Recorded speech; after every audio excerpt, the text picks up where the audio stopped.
You're listening to Crushing Club Marketing, a podcast for progressive club leaders ready to increase club revenue. Time for change begins right now.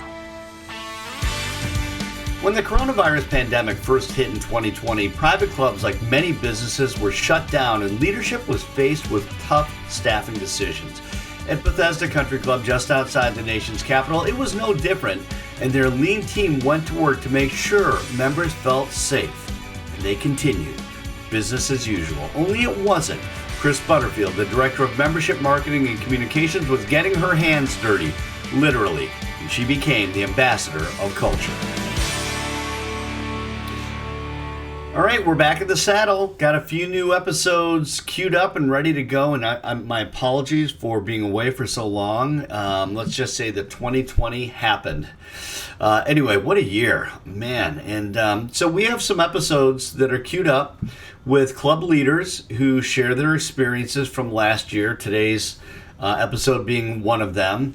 And those episodes were recorded the end of last year, beginning of this year.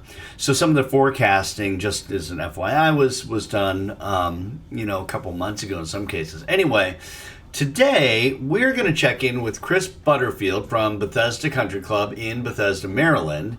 And Chris is the Director of Membership Marketing and Communications at Bethesda. And she was a huge part in leading that club through the mayhem of 2020. And, while some clubs may have thought about letting their membership director go at the start of the pandemic, like in the very beginning, I think a lot of clubs realized really fast that the membership director was a pretty important job, as more people were flocking to private clubs.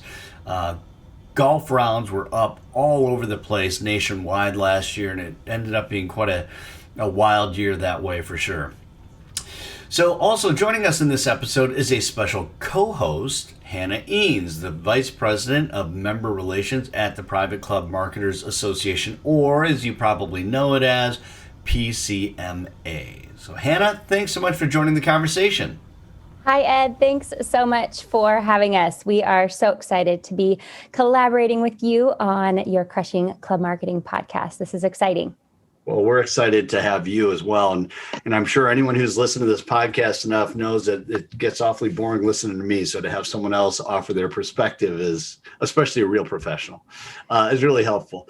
All right, for anyone listening who isn't familiar with PCMA, I don't know who that is in the club space, but let's just say there are people who aren't really familiar.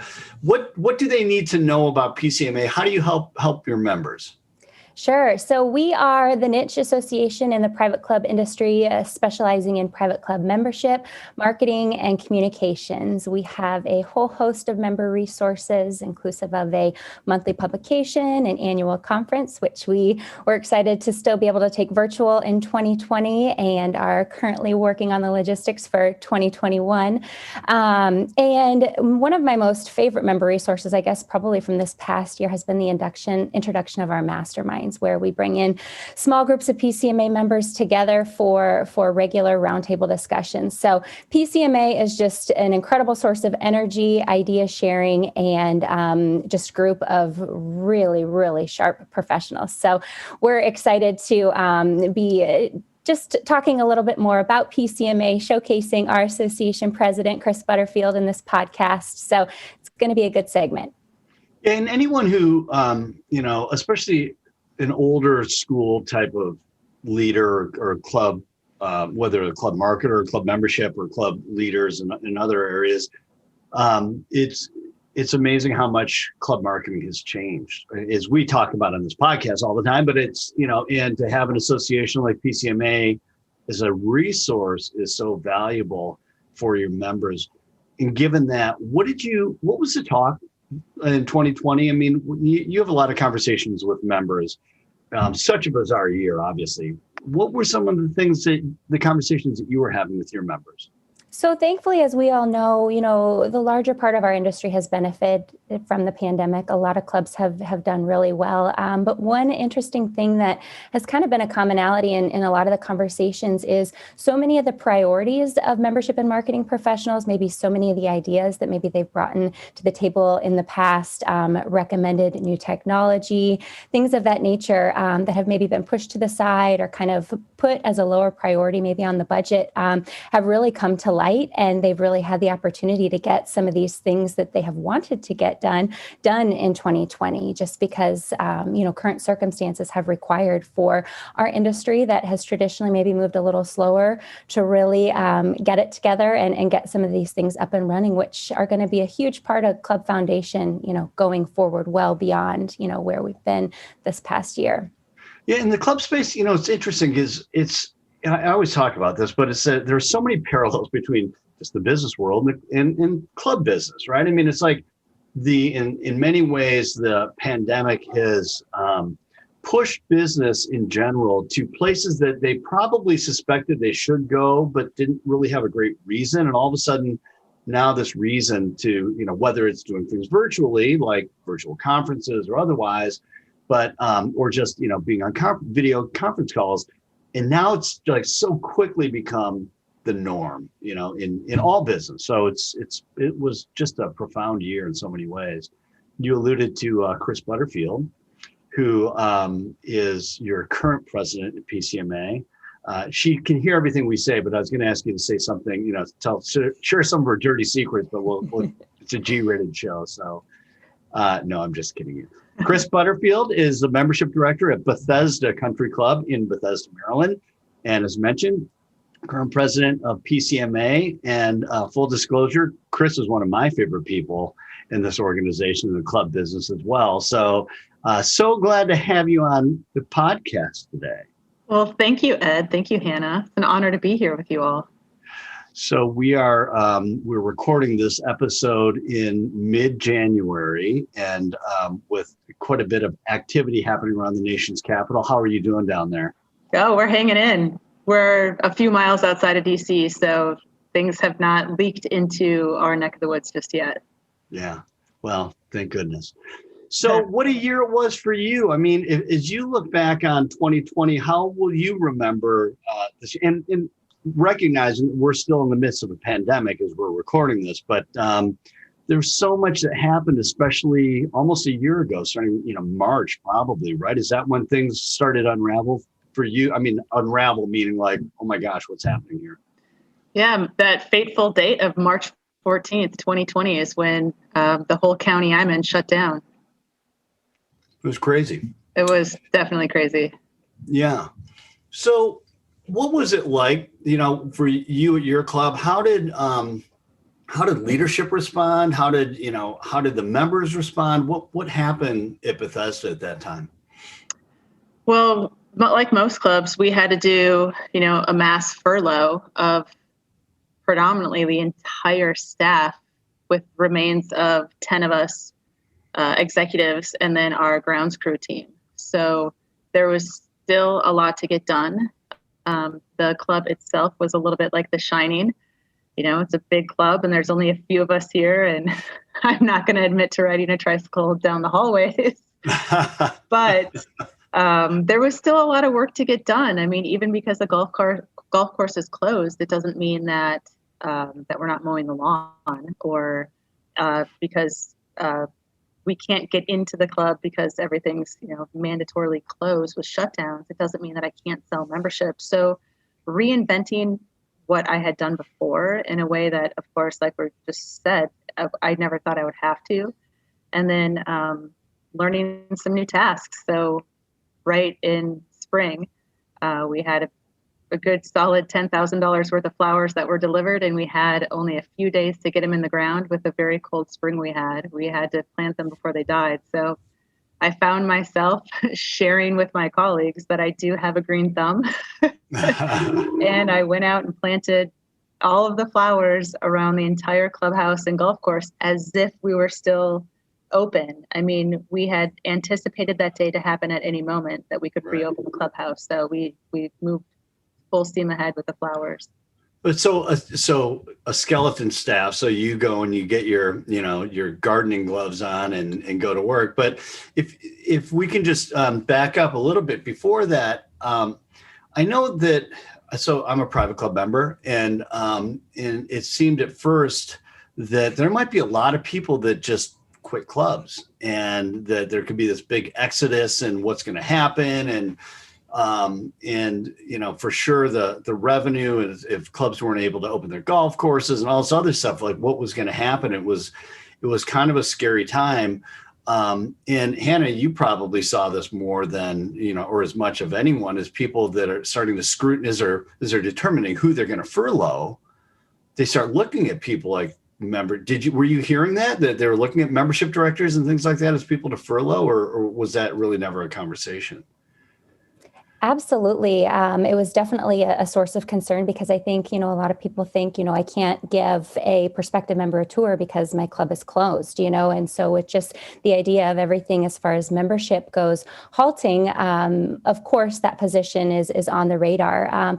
But in more conversations, as the shock kind of dissolved a little bit, it was really interesting that the opposite, took place. As you're hearing from Chris, there was just so many stories of influence and resolve, and just kind of redefining what their role could be, that it was just exciting and it was encouraging. And as an association, we were just so proud to be watching the membership, marketing, and communication professionals within their clubs really start to shine.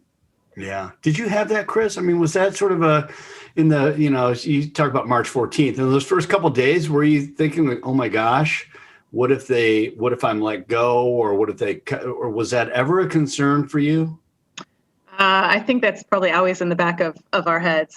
For sure. For me, absolutely. I had to take it into my own hands. I didn't want to be out of sight, out of mind. And so, right. So the phone wasn't ringing in March for tours as it was later in the spring and summer. So that's when I decided to go, well, get it done, go do something else to make it worthwhile. But yeah. when it all hit, I think there's a couple of different ways to look at it. I mean, one was the member's perspective of, oh no, do I take a leave of absence? But then there's also that sense of the club just being that safe haven for members to come to, which later we have found out since is what the big draw is for people to join clubs now. Yeah. What a surprise. I mean, at what point did you realize that you were going to be okay, that you actually have a job that is not just important, but is really needed? It was during the time frame. Yeah, it was predominantly to keep the membership together, to keep them engaged and active at the club. I mean, I'm the one doing marketing and communications to the club. So besides just selling memberships, I needed to continue to keep them engaged through fireside, greenside chats with the golf pro and things with the chef and all of our Zoom wine tastings. And so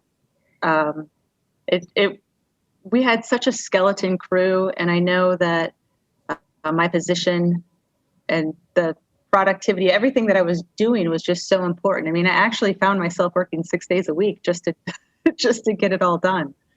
Yeah. Ed, I think it's interesting, when we were brainstorming this podcast, you asked, do you feel like the members of your association have developed a new superpower through all this? And, the more that we talked, I feel like the superpower that stands out the most is just the ability of this position to adapt and react and be what their club needs, be what their members need, be what the team needs on any given day, whether it's a normal day in the middle of summer or it's the very beginning of the onset of a pandemic. And so I thought that to be, just something that has stood out. These professionals really do have that superpower to be resourceful and dynamic. Were there? How did your job evolve in that way, where all of a sudden there was a spotlight on different responsibilities that you had, Chris, or that maybe that you knew about, but were all of a sudden were like, brought to the forefront? Well, we had a lot going on at the club at the same time. We're in the middle of a long-range renovation plan. And granted, with the pandemic, we put some renovations on hold, like the restaurants. We went full steam ahead and jumped up a couple of years to renovate areas of the golf course. So finishing the irrigation, the squaring off of the tee boxes. But we also had just concluded a renovation of our men's and women's locker rooms. That project finished at the end of March, right after we closed. So just because the renovation is one thing, and then it comes all of the decorating. So again, we had tens and hundreds of thousands of dollars of furniture and artwork and all of these things delivered, dropped off, and no one to put it all in the locker room. And we didn't know, we had incidentally also fired the designer. So we didn't know what was ordered for where or where it was supposed to go. So again, there's only 10 of us here. So some of us had to figure out where things go and how to make it look good. Yeah, that's crazy. So just let's talk a little bit about the changes that you saw. And as Hannah alluded to one of our pre-production calls, we were talking about the membership and the first-time club members. I mean, you saw an influx of people who have never joined clubs before, but were drawn to the fact that this is a little community and it seems safer. Or what were you seeing that way? There are so many different reasons, I believe, why these people were coming in for tours.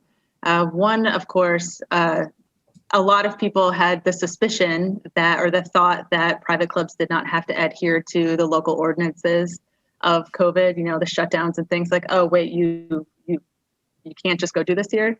So, but there's also the safe haven concept that's out there where when you're in the restaurant dining, the table next to you, your server, the chef, and then while the kids are out playing junior tennis, even though the kids don't go to the same school, you know who they are, you know who the parents are. So suddenly there's this safe haven. And I found that touring these people, the dialogue that I normally have on a regular tour, pre-2020, I'm explaining a lot more and getting into definitions of, well, what is an assessment? And the question of, is an initiation a one-time thing? Is that an annual thing? That came up a lot. But these first timers, they come into the private club with the mentality more of a customer than of an owner. And so instead of it's hard to explain, but instead of sort of telling me what to do, since they're the owner and I'm the employee, it's sort of, they're the customer of, oh, can I do this? So there's just a lot more explaining, a lot more education of things. The orientation with those people was the most important thing we could do, because I needed to teach them how to do things and how to make all these reservations that were suddenly mandatory for everything. Going over dress codes. I mean, they're brand new to golf, brand new to tennis, brand new to the whole concept of everything at a club. And it's interesting because they all came in loving every component of it. Oh, this is great. You can have 125 people at the pool at one time. This is fantastic. Where my current members were all like, oh, this is terrible. I want all of us to be at the pool, not just 125 of us. That's funny. Go ahead, Hannah. I'm glad you mentioned that, Chris, because that's consistent in a lot of the conversations that I've been having, with membership and marketing directors across the country. Our industry, the preferred source of new members has always been member referrals. And in many cases, the primary source of new members has been referrals. And in the past year, so many clubs have benefited from cold inquiries. And so there's been a huge learning curve, not only for the prospective member when they're learning about private club membership, but also the membership director. And how do I retell all of my stories in a way that makes sense to this individual that is still learning a little bit about our culture and what club life means. So that's been interesting to listen to people kind of talk about changing the details of their process. And in many cases, you can't bring them on site to see it, right? And so you're trying to paint this picture of club lifestyle through what digital platforms you've been able to leverage. So I kind of hear you saying, Chris, though, that these new members, first timers, are they just nicer? I'm kidding. I want to ask you to actually weigh in on that. But what was that? What was it like for you? Was it energizing? Was it exhausting? Like, you're so used to having maybe a more educated member or prospective member come in. What was it like for you as a professional to say, what did it do to you to have to work with people, a different prospect like that? It was both energizing and exhausting, in having to clearly enunciate to people through a mask is even more difficult. To be 100% honest, I email everybody before we do a tour, and I email what our membership program is and just the process of the application and everything. And these new timers actually read the material before they come in and tour. So in a way, it was refreshing that I didn't have to, go over everything that I had just written. But it's exciting to get a lot of new blood in, but at the same time, that orientation process is so important because, like Hannah said, these people are not member referred, and there's ways to sort of get around the requirement of a member referral at a club, but they don't know anybody. So introducing them to others during a pandemic was extremely difficult because we weren't in the market of meeting people. We weren't interested. Nobody wanted to meet anybody new and introduce anybody new into their circle. So that became difficult. Showcasing the culture of the club was also extremely important because there was the lack of culture. Not to say that a bar is where you experience the culture, but that's a lot of, kind of the vibe of a place, right? So suddenly you're drinking at a restaurant instead of eating at a bar, which is, we say that often here at Bethesda, that we would rather eat at the bar than drink in a restaurant. But there's a lot of just the rules and everything that we had to get around, and just the requirements of not allowing the bar to be open and not meeting people. Tee times were further spread apart, so you weren't even meeting anybody on the first tee, and there's more, everything on the range was more spaced out. So there's a lot of... Oh, I'm sorry to interrupt you. I was just say there's a lot of difficulties, but at the same time, like I said, there are some things that were invigorating and exciting about having this sort of new blood come in. Yeah. What are the things you learned from this time? I mean, aside from the obvious, are there things that you've learned through this sort of transformative time with members or prospective members that you'll continue to do after the pandemic is over? Yes, reservations. Reservations is one of the greatest thing that has saved me this year. So this was the first time we had reservations at the pool. Normally you just come to the pool, but this year, of course, we had to have reservations. So I was extremely intentional about meeting with members all the time. I would stock the tee sheet, stock the pool reservations, look at the tennis reservations, see who's coming in. And then I could have an intentional conversation. I could deliberately go meet Ed out at the pool versus just happenstance of walking around and running into you. But it gave me the opportunity to check in on new members and make sure that they're acclimating to the club. And I could also see if a member was bringing in guests and like, oh, that's one of my newer members. They're going to refer their friends. And I could pop in and meet their possible prospective members. And then members that I hadn't seen in a long time that maybe I was worried about, checking on those that weren't engaged at the club as much over others. So that was really helpful. We also had never had tennis reservations before. So this was the first time we were able to book tennis reservations, and turns out everybody loved it. Even the members really, really loved it. So that's the biggest thing that's going to stick around. That visibility, and that you have now in front of people, and you can actually coordinate that. And you hear the conversations at PCMA and other conferences about technology. And so, who's coming and going, but such a simple thing around reservations is, it's like the old fashioned way. I know, it's so funny. Right? Who knew? Well, like you said, it's just allowed you to be so much more intentional with your membership development efforts, whether it be retention efforts or membership growth efforts. So I think that's really, really empowering. One thing I thought that was kind of interesting too is obviously we membership and marketing professionals have always profiled their existing members, have profiled prospective members coming in. And, we kind of ask traditional questions like, what aspects of the club are you most interested in? Is it golf, fitness, tennis, wellness, food and beverage, or what kind of dining do you anticipate? Fine dining, casual dining, some of those more general questions. And in an effort to become more connected during this time, so many of the conversations that I've been having with membership directors led me to see how much further we have to dial in. And so asking questions like, what days of the week do you like to work out instead of do you plan to use fitness? Or what time of day do you like to work out? Or what days of the week do you like to eat out? Just really getting to know the details of your existing members and your prospective members so that you can plan those communications more intentionally, rather than just saying, oh, I know that they want to play golf. No, what days of the week do you like to play golf? So it's just been neat to see, inspired by how people are dialing in and really getting connected to both existing members and prospective members. Yeah, that adjustment around some of these adjustments, some of the things, like, for as much as we all want to go back to normal, there are a lot of things, whatever that is. There's a lot of stuff that's just been, that we can take away that I think have been pretty good. I found one of the interesting conversations that we've had in the past, the three of us, is really just around the membership director's role as a kind of a rock at the club. We always say that the membership director is usually the first friend a new member has at a club.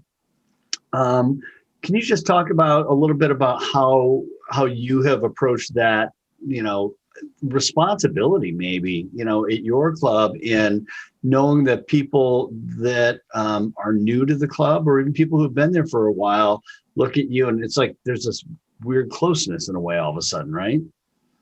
Yeah, it's a privilege and it's a huge responsibility. I mean, I am the first line of defense at the club. So even being a member referred club, it doesn't mean that every person coming into the club is going to be a good fit.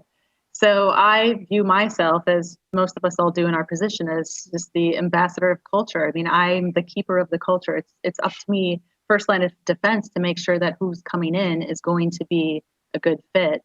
And then also, once I'm here, just helping make sure everybody's connected. And I'm still the ultimate go. I always tell everybody when they join, I'm happy to be your go-to until you get your feet on the ground, and then you'll know who to go to for what. But it doesn't matter. I find that one of the greatest characteristics of a membership professional is our level of responsiveness and being very responsive. And so I think that's what helps us maintain our relationships with our members. They come to us for everything. I mean, always, even 10 years after joining, hey, Chris will get me that answer immediately. She's so responsive.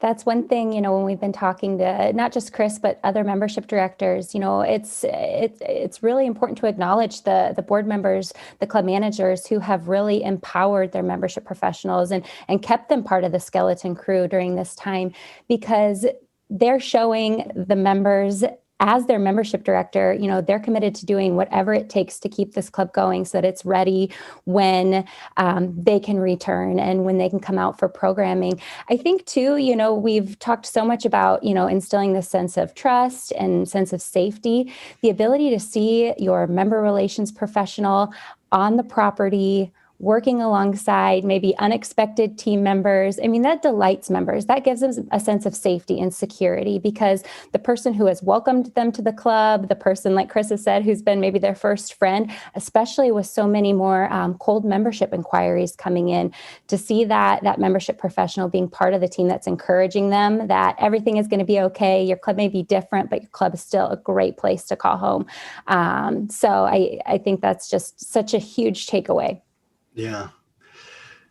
That whole part around, you said something, I just jotted it down because you said them together, but they're almost, I don't know if they're always, I don't know. Well, I'll say this from my perspective, and Hannah and Chris, you guys are a lot closer to this than I am, but I've had several conversations with people in my own personal experience about the membership director being, as you said, you see yourself as the ambassador of culture.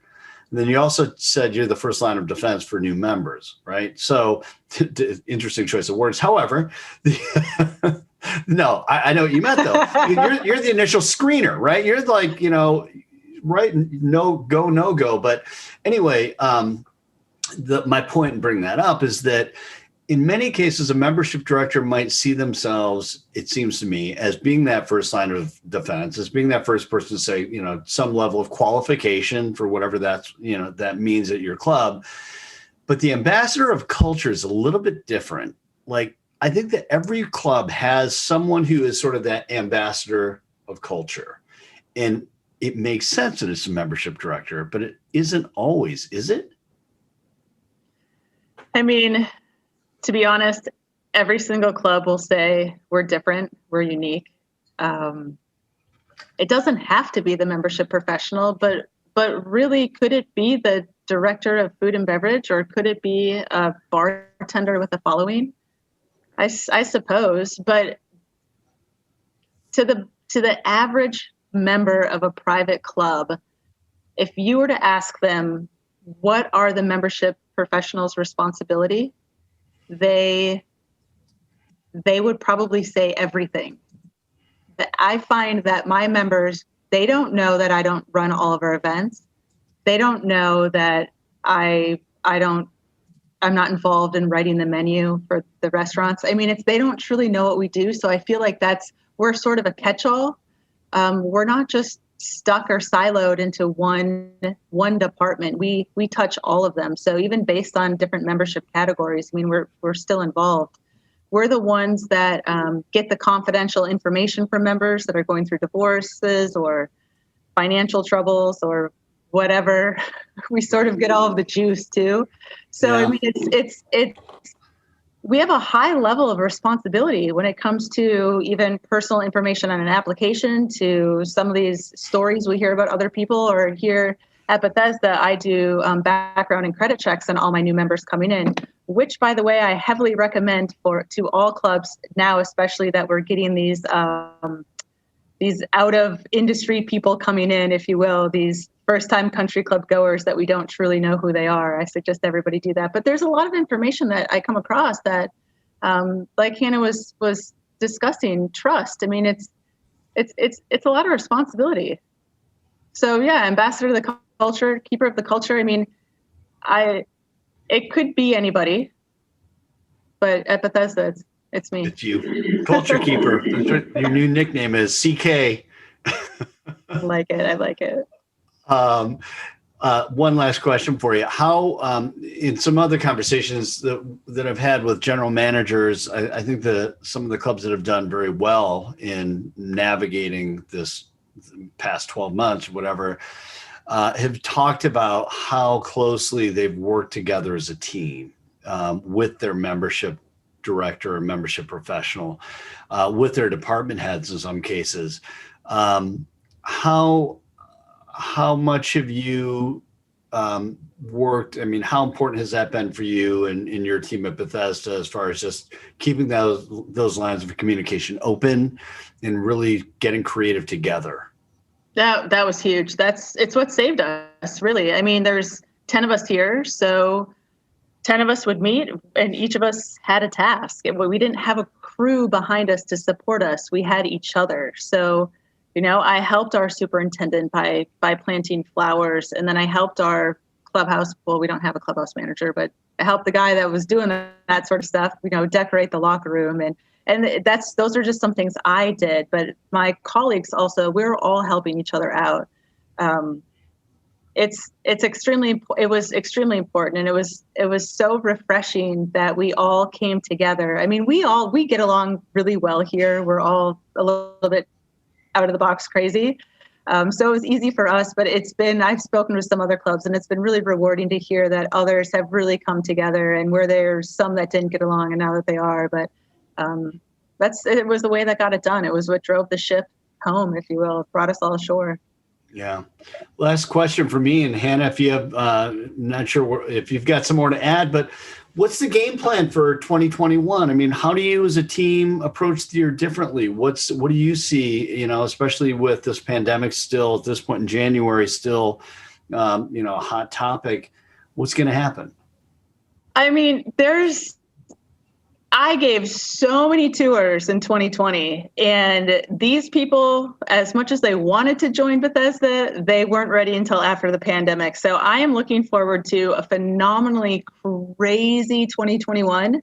I still have my bucket of prospective members that, you know, was a carryover from 2019 that didn't join in 2020. So I have them. I've got the first timers from 2020. So we anticipate, I mean, we're sticking to budget. we didn't budget anything too crazy, but we are anticipating a really healthy year of new members at Bethesda in 2021. I'm really looking forward to it. I second that. Most of the membership directors I've talked to still budgeting conservatively with a lot of unknowns still swirling, and definitely heavily investing energy, time, resources into retention programming for sure. That's so cool. Chris, thanks so much for joining us today and for sharing all your perspective. Well, thank you. Thank you for having me. Always an honor, Ed. Well, we'll have to do it again. And Hannah, your maiden voyage as a co-host. How'd it feel? What's that? I said, how did it do? You did great. We're gonna have to keep you in that chair for a little longer. No, so thanks so much to both of you for joining, and thanks for listening, wherever you may be at this moment. Thanks, Ed. Have a great day. Take care, Chris. Thank you. And thank you for joining us as well. If you find this content helpful, subscribe to us on iTunes, Spotify, or YouTube Music. Until next time, keep crushing club marketing.